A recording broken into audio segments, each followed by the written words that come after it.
So the United States, France, United Nations have all pointed fingers at Rwanda. Are they all wrong?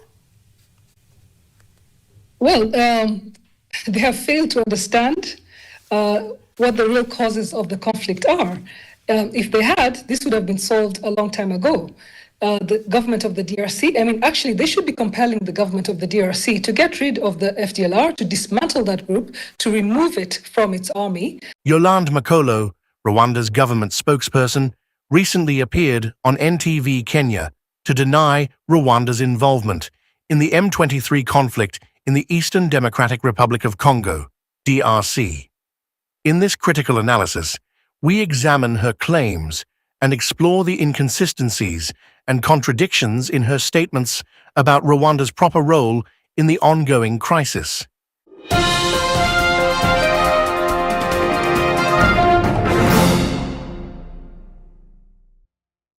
Now, tonight, we delve into the escalating conflict in the Eastern Democratic Republic of Congo, where the M23 rebel group has seized the key city of Goma.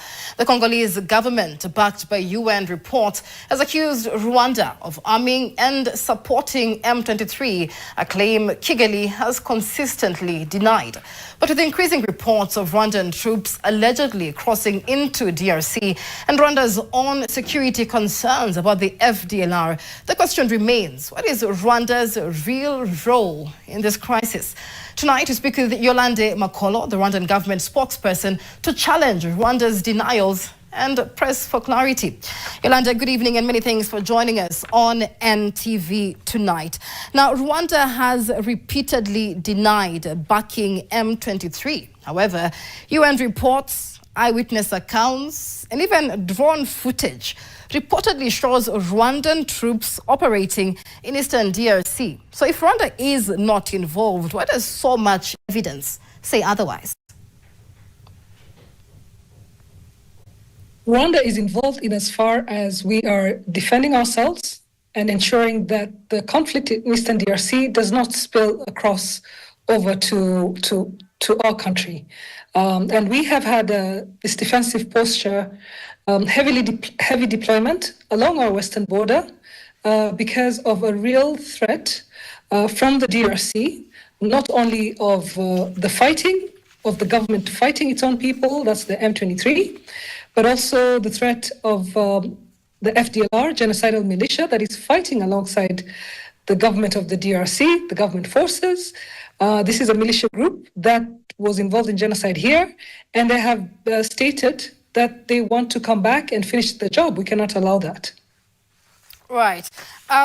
So, like you say, Rwanda justifies its actions in eastern DRC by citing the FDLR threat, a group made up of remnants of the 1994 genocide.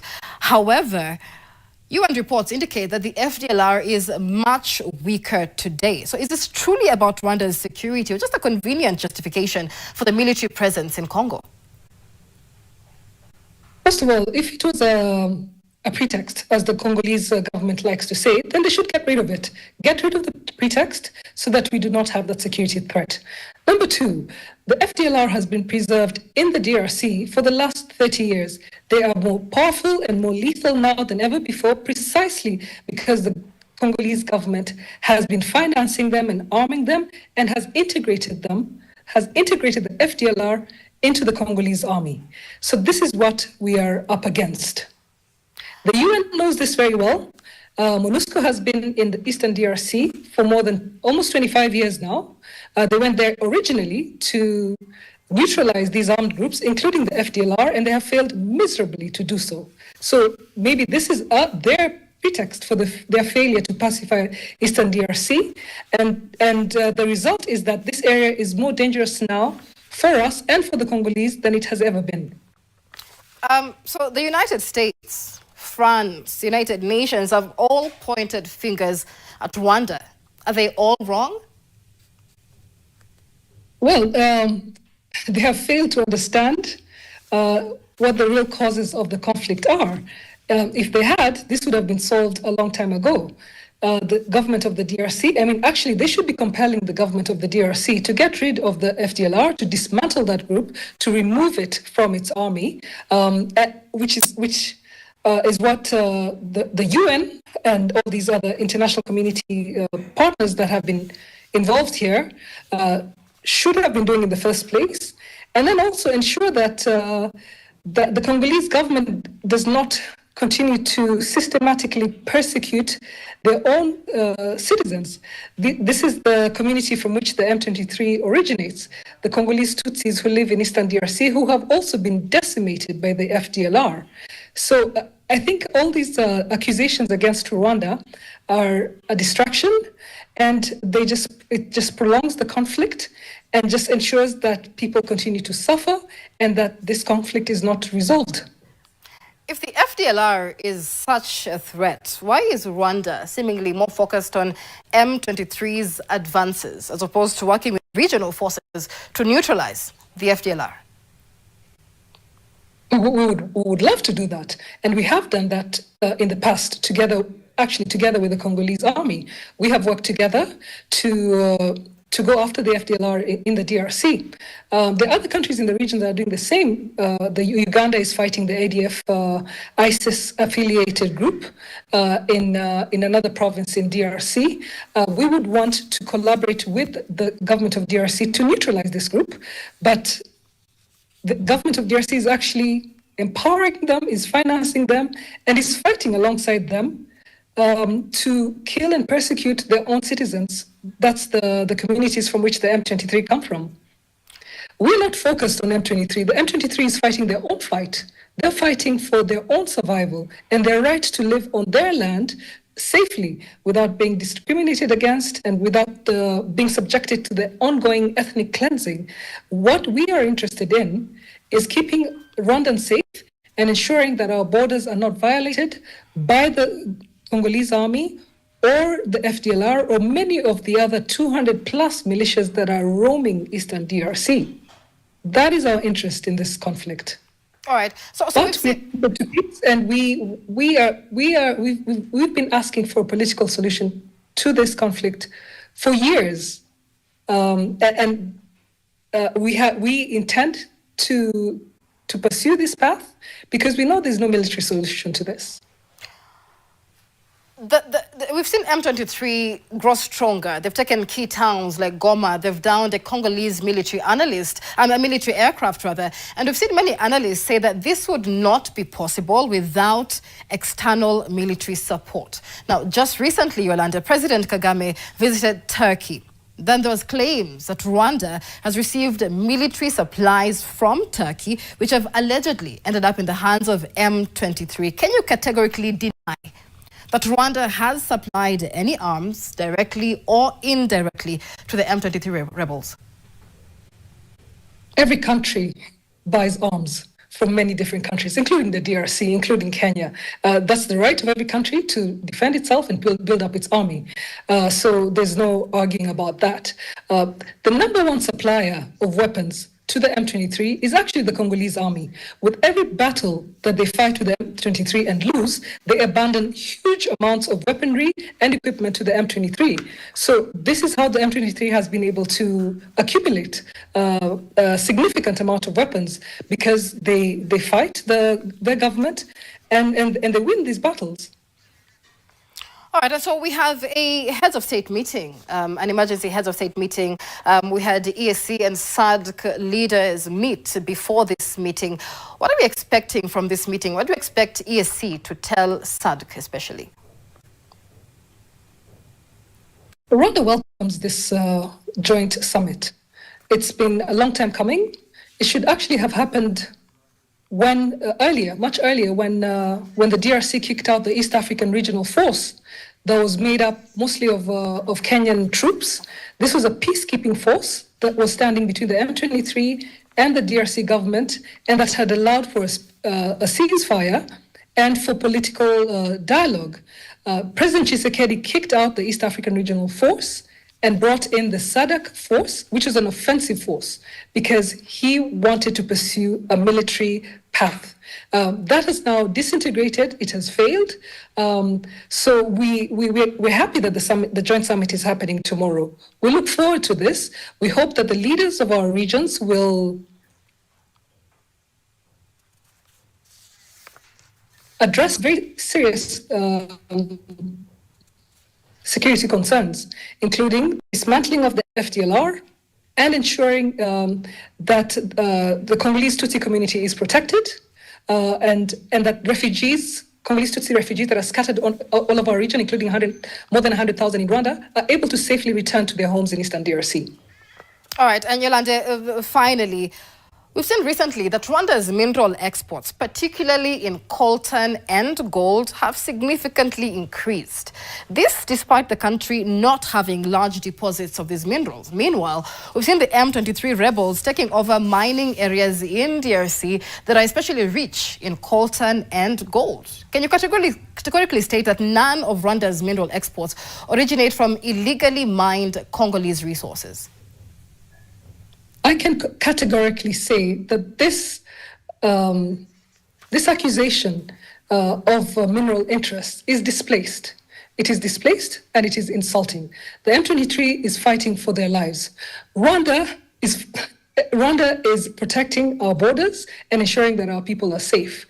Rwanda has its own minerals, and we have a mining industry here that we are trying to grow and to do mining in a responsible way and ensure that this adds to our economy and benefits our people. We are not responsible for the dysfunction in the DRC economy. They have responsibility for that, and they should get organized and stop this rule by militia and ensure that the mineral wealth of the DRC actually benefits the citizens of the DRC. Yolande, many thanks for your time tonight and for speaking to NTV. That is Yolande Makolo. She's the Rwanda government spokesperson speaking about Rwanda's involvement in the Eastern DRC crisis. That conversation bringing us to a break on NTV Weekend Edition. Do stay with us. Much more still to come. Yolande Makolo's recent appearance on NTV Kenya has sparked intense discussion and raised several pertinent questions about Rwanda's role in the escalating crisis in the Eastern Democratic Republic of Congo, DRC. As Rwanda's government spokesperson, Makolo vehemently denied any involvement in supporting the M23 rebel group, despite mounting evidence suggesting otherwise. She painted a picture of Rwanda as a nation simply trying to protect its borders from various threats, such as the FDLR, a genocidal militia, while simultaneously justifying its military presence in the DRC. However, this interview raises more questions than answers, and the information shared was fraught with contradictions, oversimplifications, and misleading statements. At the core of Makolo's defense are Rwanda's alleged national security concerns, particularly the threat posed by the FDLR. She argues that the FDLR, which has been in the DRC for over 30 years, remains a significant threat, claiming that it is stronger than ever due to the DRC government's alleged support. According to Makolo, Rwanda's presence in the eastern DRC is purely defensive, aimed at protecting Rwanda from these armed groups. However, several points merit scrutiny. While the FDLR is dangerous, its influence and regional power have waned significantly. UN reports suggest that the FDLR is much weaker today, with limited resources and military capabilities. So, if Rwanda's primary concern is the FDLR, why does the country appear to be much more focused on the M23 group, primarily concerned with its own survival and territorial control in the DRC? Makolo's refusal to address this discrepancy, while repeatedly highlighting the FDLR as the primary justification, feels disingenuous. If Rwanda's mission were indeed one of national defense, one would expect a more balanced focus on regional security dynamics, including efforts to collaborate with regional forces to neutralize the FDLR, something Rwanda claims to have done in the past. Makolo's narrative portrays the M23 as a legitimate response to persecution. She claims that the group is fighting for the survival of the Tutsi community in the DRC's east, which is allegedly under attack by both the FDLR and the DRC's government forces. She argues that Rwanda is not directly involved with the M23, suggesting the group is fighting for its survival. While there may be some truth in the fact that the Tutsi community in eastern DRC has faced discrimination and violence, it is misleading to frame the M23 as an innocent or purely defensive actor. The M23's rise to prominence has been marked by aggressive tactics, including massacres of civilians, forced displacement, and the looting of resources from the DRC. Rwanda has long been accused of supporting this group, both militarily and logistically. It is hard to ignore reports from multiple international observers showing that the M23 benefits from Rwandan military supplies and support. Moreover, Rwanda's seeming reluctance to condemn the group's actions is concerning. If Rwanda's genuine interest is to protect Tutsi communities, as Makolo suggests, one would expect more significant efforts to ensure that the M23 operates within a framework that prioritizes human rights and humanitarian principles. One of the most striking aspects of Makolo's interview was her dismissal of the international community's concerns about Rwanda's involvement in the DRC. The United States, France, and the UN have all criticized Rwanda's actions, and the UN has even issued reports implicating Rwanda in the conflict. However, Makolo vehemently rejects these accusations, claiming that they stem from a lack of understanding of the true causes of the conflict. While it is certainly possible that the international community has failed to grasp the complexities of the DRC conflict entirely, it is disingenuous for Rwanda to dismiss these concerns entirely. The UN, in particular, has provided evidence of Rwandan troops operating in the eastern DRC despite Rwanda's repeated denials. Eyewitness reports and satellite imagery have indicated the presence of Rwandan forces within DRC borders, suggesting that Kigali's role in the conflict is far more involved than Makolo would like to admit. The evidence is not easily dismissed, and Rwanda's denying it only undermines its credibility. Another key aspect of Makolo's interview was the discussion of arms supplies to the M23. Despite increasing reports suggesting otherwise, she categorically denied that Rwanda had supplied any arms to the group. She argued that the Congolese army was the primary source of weapons for the M23, which, she claims, abandons equipment after losing battles to the rebels. However, this argument ignores the broader issue of arms trafficking and military support in the region. The DRC has long been a site of arms proliferation, with weapons flowing in from various international sources, including Rwanda. Recently, Rwanda's relationship with Turkey has come under scrutiny, with claims that military supplies from Turkey were reaching the M23. Makolo's denial of any such connections requires a more thorough examination.